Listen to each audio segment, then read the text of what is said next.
Hi everyone, welcome back to PolyCloud YouTube channel, your one-stop destination to learn cloud from scratch to certification.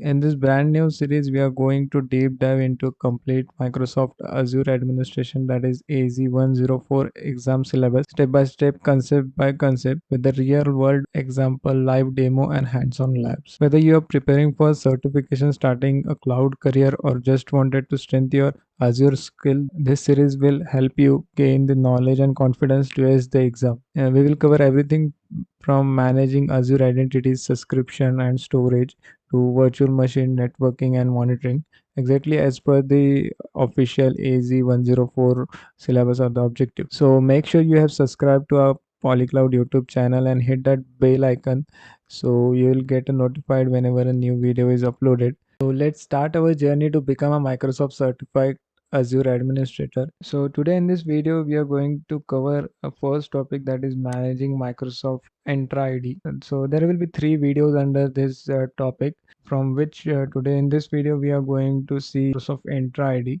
and Entra ID users and Entra ID Connect applications and so on. Now, when you sign up for a Microsoft Azure account, you get a default directory, essentially a default tenant.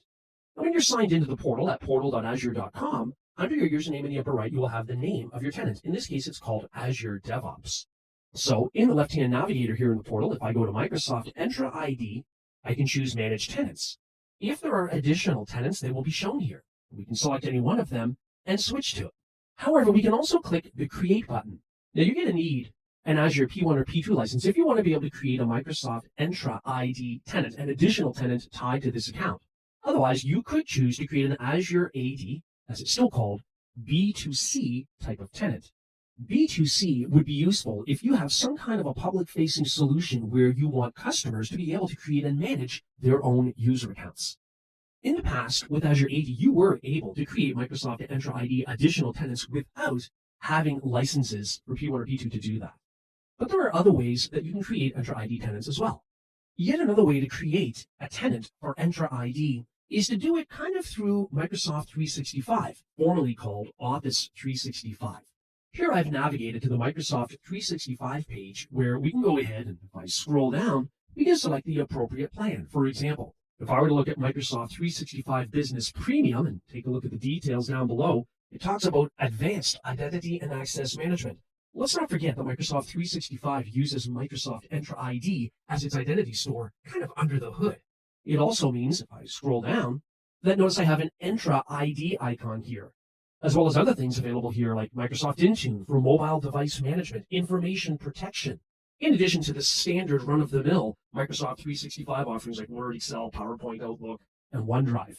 Now, once I've completed creating a Microsoft 365 account, even if it's a trial account, when I open up my apps icon in the upper left, one of the apps I'll have available here is Admin. Now, on the main landing page, I do have the option of configuring a custom domain. So when I click that, it says use a domain you already own. Now, remember, when you set up Microsoft Entra ID, and even though we didn't do it through Azure, we kind of did it backwards here from Microsoft 365. And if I go to users, let's say active users, notice that it uses the .onmicrosoft.com default DNS suffix. So that's where adding a custom DNS domain would kick in. Of course, if I were to add a user, the only domain name I have available to select from is that default one. So sometimes creating a custom domain name is preferable, so it aligns with your public presence if you have a DNS name for your organization. But I'll go back. If I go to another browser window, and if I sign into portal.azure.com, it keeps me signed in with the same account I was just looking at over here in Microsoft 365. So here in the Azure portal, now I don't have a subscription to create resources, but if I open my left-hand navigator and go down to Microsoft Entra ID, I'm in my Entra ID tenant. I go to users, here's the only user account, and really that's the same thing that we're seeing over here in Microsoft 365. It's just kind of a different interface, but it's using Microsoft Entra ID. Now back here in my Microsoft Azure account, so this was not set up through Microsoft 365, if once again I navigate to Microsoft Entra ID, and if I were to go, let's say in the left-hand navigator, down to groups, and I were to create a new group, notice that the membership type is set to assigned and it's grayed out, I can't change it. So because I don't have the appropriate license, like a P1 or P2 license for Entra, I can't work with the dynamic groups. Also, if I go back to the properties of my Entra ID tenant, go down to security conditional access, I can't create policies for conditional access for the same reason. I don't have a P1 or P2 license.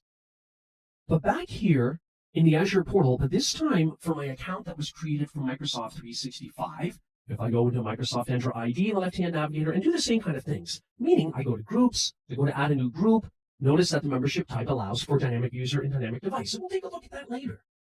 And that's because this uses the appropriate licensing that allows those advanced identity or security type of features. In the same way, back in the properties of my tenant, if I once again go into security on the left, go to conditional access, the conditional access policies, creating a new policy from a template are available because of the appropriate licensing. So that gives us a sense then of how we can create an Entra ID tenant in a variety of different ways. In this demonstration, the focus is going to be on how to enable an Entra ID custom domain name.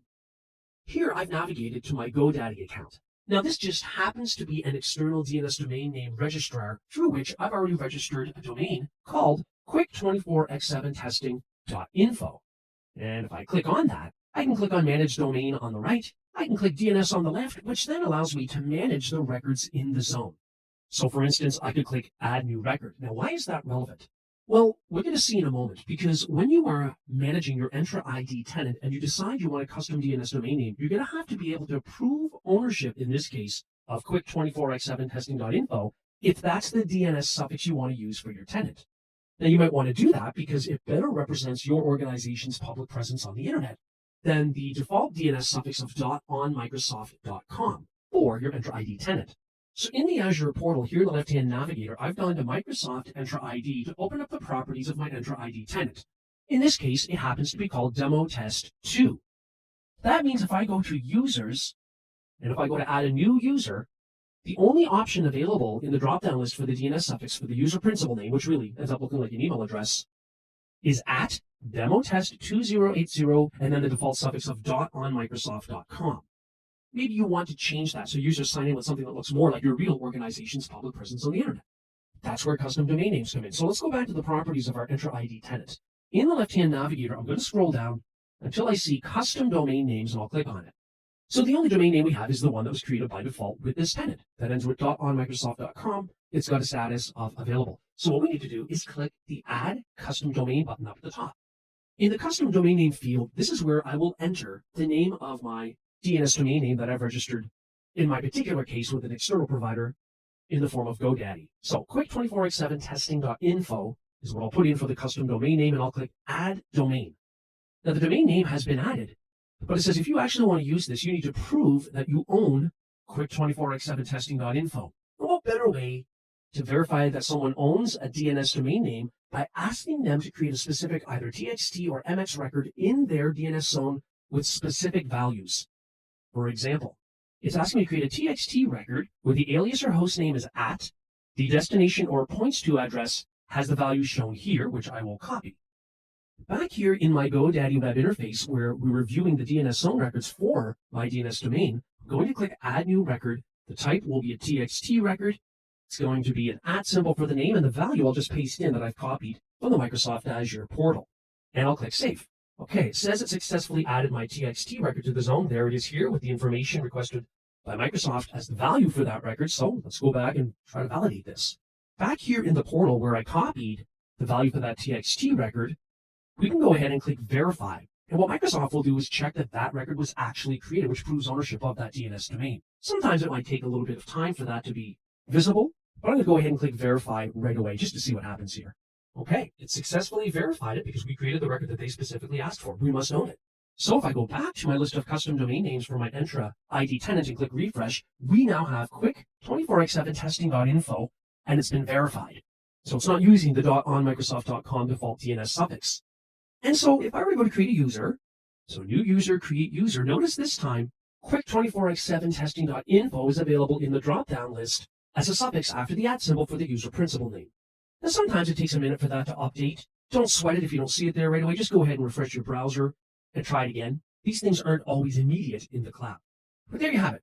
That's the purpose of and the method of working with a custom DNS domain name for your Entra ID tenant.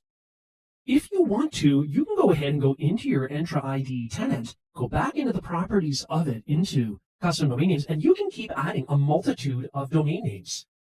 Maybe you want to have one Entra ID tenant with users from different business units or different child companies that are owned by one parent company. So you could add different domain names. You'll have to validate them all. And then when you go to add your user accounts, that's when you would simply select the appropriate DNS domain name suffix from the drop-down list. Okay, in this demo, I'm going to be working with Entra ID administrative units, which I'll just call AUs in this example. So what's the purpose of an AU? The purpose of an AU is really to serve as a container to group Entra ID objects like users or groups, even devices. Well, why would you want to group together users, groups, and devices into an AU, an administrative unit? Why not just use a group? Because the purpose of an administrative unit, an AU, is that you can then delegate other admins so they can only manage the stuff in the AU. Ah, okay, so delegated administration for subsets of users and things like that. That's where this can be very handy. Now, a given user can be a member of multiple different administrative units. There's no problem with that. And of course, we know that groups can be added to administrative units, so indirectly users are being added. But what you cannot do is you can't nest administrative units. So in other words, you can't have one administrative unit within the other. And to work with this, when you delegate the permissions to manage the objects within an AU, that technician would require an Entra ID P1 license. Okay, let's take a look at this. So from the Azure portal, what you can do is navigate in the left-hand navigator down to Microsoft Entra ID. That will put you in the properties of your Entra ID tenant. Then what you can do on the left is scroll down to administrative units. Now, just before I do that, let me quickly go to users, because the only user account I have is the one that I used to sign up to create this account. So I'm going to go ahead and quickly create a new user by the name of C. Blackwell. And I can even select a custom DNS domain name if I've got one. I'll put in the display name. It'll auto-generate a user password for sign-in. And I'll just click Review and Create, and I'll just create the user, just so we can say we've got another user. And if I click the refresh button, there's Cody Blackwell. At the same time, let's go back to our Entra ID tenants properties and go to Groups. So we do have a couple of groups that already exist here. Perfect. Let's go back to the properties of our tenant and into administrative units. Now, we don't have any yet, and you don't get any created automatically out of the box. So what we're going to do is click the Add button to add a new administrative unit. And I'm going to call this Project A underscore users. Maybe I want to organize users working on Project A into this administrative unit, this AU, so I can then delegate access to manage Project A users. Not manage every user in my Entra ID tenant, just within this AU. If I don't want technicians that have access to the entire Entra ID tenant to manage this AU, I can use restricted management down below. I can turn that on to yes. But I'm not worried about technicians that have full access to Entra ID managing these users. Next, assign roles.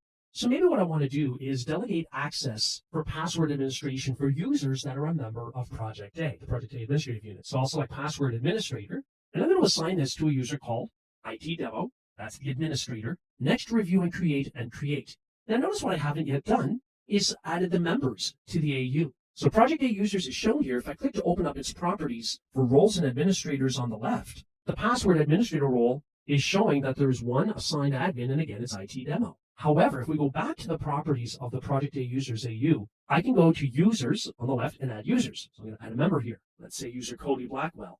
So Cody Blackwell shows up as a member. If I go to groups, I can add groups here. So whatever the appropriate group is that contains users that I want to be managed, specifically their passwords to be managed. If I click refresh, the group will show up. It'll take a moment. And if I've got devices joined to my Entra ID tenant, I can also add devices here for management purposes. Remember, when you go to roles and administrators, you get to determine what kind of permission should be assigned to objects in this administrative unit, whether it's a device administrator, groups admin, help desk, license admin, password admin, and the list goes on and on. So using administrative units then is a way to delegate restricted management access to users, groups, and devices organized within the administrative unit. In this demo, I'm going to be working with configuring management groups. So when we discussed Azure Entra tenants, and then we also talked about subscriptions, we also discussed management groups. We said that they were a part of Azure governance. What is a management group? It's just a way to organize multiple subscriptions together to facilitate applying things like Azure policy, which we haven't yet looked at, and as well as assigning Azure role-based access control permissions, again, as we also yet have not looked at. But let's talk about the overall infrastructure construct purpose of working with management groups. Here in the portal, I can search the field at the very top, and I can type in what I want to look for here in Azure. I'll type in management, and I'll click management groups. we know that we always will have a default group called tenant root group. And this is where any of our subscriptions that we have in our account will be shown. So I've got a pay-as-you-go subscription. Now, if I click on the pay-as-you-go subscription link to open up its details, notice it's tied to a particular directory, as it says here, Azure DevOps. So remember that a subscription can only be associated with one Entra tenant at a time. But if I go back to management groups, what I can do is I can click the Create button to create a new management group, which I will do. I'm going to call it East. That's also going to be the display name, and I'll click Submit. In my notification area in the upper right, if I click on the bell, it says it's in progress for updating the group, the management group. And after a moment, it will have succeeded. So what we'll then notice, of course, is that we've got the East management group now showing up in the list, indented in the hierarchy under the tenant root group. Now, this is for organizations, larger organizations that would have multiple Azure subscriptions. There's no point in doing this, working with management groups, if all you have is one subscription. But let's assume that we have a multitude of subscriptions. So the next order of business is going to be to move a subscription into the appropriate part of the hierarchy. I want to move my pay-as-you-go subscription so that it exists under the East management group. So I'm going to scroll to the right of my pay-as-you-go subscription and click on the three dots. From here, I can then choose Move. And all I have to do is select the new parent management group. So East is in the selection list. That's what I want, so I'll click Save.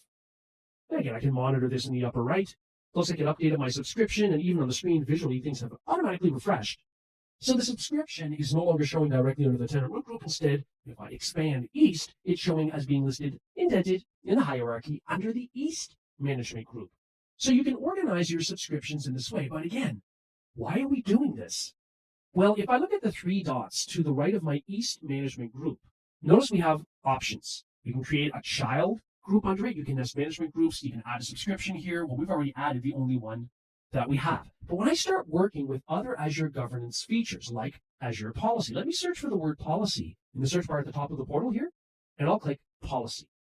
Now we're going to focus on this much later on, but for now, I'm going to click Assignments on the left, and I'll click Assign Policy up at the top. For the policy definition, I'll click the blue box with the three white dots, the selector button, and let's say I'm interested in auditing virtual machines without disaster recovery configured. So I'll select that policy. There are plenty of them here that are built in, and I'll click Add. The question is, what is the scope where you would like to look through virtual machines to see whether or not they have disaster recovery configured?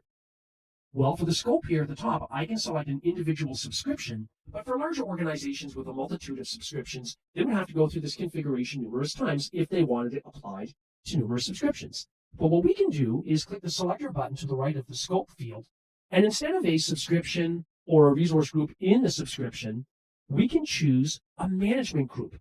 So if I assign this policy to the East management group, it's going to look at all subscriptions under the East management group. It's going to look at all of the virtual machines in them, checking to see if disaster recovery has been enabled or not. So this is what we mean when we say that working with management groups, when you have multiple Azure subscriptions, can facilitate Azure governance tasks, such as applying Azure policy. However, I don't want to do that. I'll cancel all the way out of that. And I'll search once again for management to go into management groups once again, and I'll click directly on the name of our East management group to open up its properties. On the left, we have something called Access Control IAM. IAM just stands for Identity Access Management. But what we can do here is add a role assignment. We can grant permissions. Let's say we want to grant just simply reader permissions, perhaps for a new IT technician where we just want them to view and get used to our environment. So we want them to see everything but not be able to make any changes. So I can choose Next. We can then specify the user or group. So I can click Select Members. I'll just choose a user I have in my Entra tenant. I'll click Select, and I'll click Review and Assign. So what I would be doing here is assigning the reader role, in this case to a user I have called Max Bishop, and it is being applied to the East management group, which means the reader privilege would flow down to all subscriptions under East, and within those subscriptions to all resource groups, and ultimately to all of the resources in all resource groups. So we know that a Microsoft Entra ID tenant is used as the centralized identity store for Microsoft Azure. Actually, it's also used by Microsoft Office 365 for the same reason. When you add a Microsoft 365 user, you're adding it to Entra ID. But besides creating users, and here in the portal where I've already navigated to my Microsoft Entra ID tenant, I can click Users to get a list of user accounts. We know that besides users here, we can also work with groups to organize users that might be related, perhaps to facilitate the assignment of permissions or the ability to use an app. which we're going to be getting into here, because we're talking about Entra ID applications. If I go back to the properties of my Entra ID tenant, in the left-hand navigator, I can choose Enterprise Applications. Now, with the new Entra ID tenant, there will be nothing shown here. However, you can click the New Application button, where you can browse through, filter, search for, and then ultimately select an app that you want to add to be available here to users that you specify. For example, if I filter by the word expense, I then get apps related to expense management. For example, we have a travel and expense management app available here. Let's say that we want users to have access to that application. So I'm going to click on that app.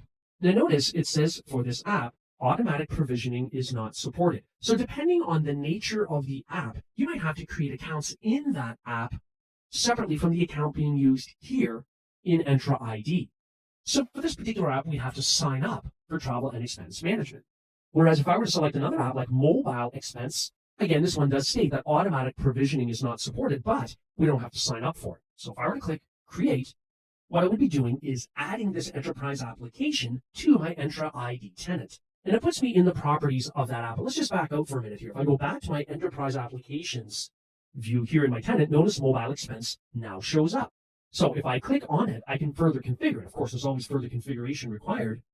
For example, I can go to users and groups to determine which users and groups should have access to this app. So if I click add user group, and if I click the none selected link for users and groups, let's say I only want user C Blackwell, Cody Blackwell, to have access to this app. So select, assign, of course you could do it by group, but I can also configure single sign-on depending on the nature of the app. If I were to click SAML, the security assertion markup language for single sign-on, we'd have to edit the first section, the basic SAML configuration, and specify the entity ID, the reply URL. So you'd have to know something about that app and how to configure it for single sign-on to complete this configuration. I'll click the X in the upper right to close that. Back in the properties of the app under single sign-on, depending on the nature of the app, again, we'll determine what you see here, but if I click linked authentication, you can basically set a redirector. So when the user selects this app, it redirects them elsewhere for authentication. We can also go to roles and administrators on the left to determine who should be able to manage this particular application within our Entra ID client. If I go to self-service on the left, should we allow users to request access to this application? Should there be approval required, and so on? Now, one way that users will access apps they've been granted permissions to is by going in their browser, go to myapps.microsoft.com. Now here, I'm currently signed in the upper right with an IT demo account. I'm not signed in as C Blackwell. Let's still see if the mobile expense app shows up here. While there are plenty of apps showing up, I don't see the mobile expense. So if I were to go back to the mobile expense app, go to users and groups, add user and group, and if I were to select, in this case, the IT demo account, and select it and assign, when I go back to my apps, and I might have to refresh the my apps page, and if that doesn't seem to work, you can also sign out and sign back in. So once the page is refreshed, the mobile expense app will show up here. Back in the configuration of the mobile expense app, though, if we go back into the properties of it, be aware that visible to users is set to yes. Now that's a default setting. I didn't change that, but it's important that that be enabled for it to show up for users. So back in my apps, so the user would then be able to click, in this case, on the mobile expense app to launch that application. Now in this case, we're going to get an error because we haven't configured anything that would allow us to authenticate to that external application. But the key is to understand how to add enterprise applications and how to determine which users have access to them, and if required, configuring the appropriate settings like SAML single sign-on, for instance. Back in the properties of my Entra ID tenant, so we were going into enterprise applications. Let's go into the app registrations view and going to choose all applications. Notice that the mobile expense app shows up here as well in the app registrations view.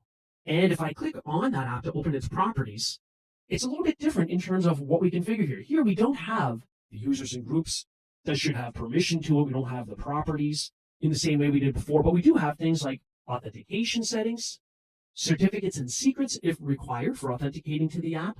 Under token configuration on the left, we can configure what are called claims, where a claim is really an attribute value within a security token that the app might need to consume, maybe like a date of birth or a cost center code or whatever it is that the app is coded to require. So as you might guess, you can add an unlimited number of applications here to your Entra ID tenant and control access to your Entra ID user account.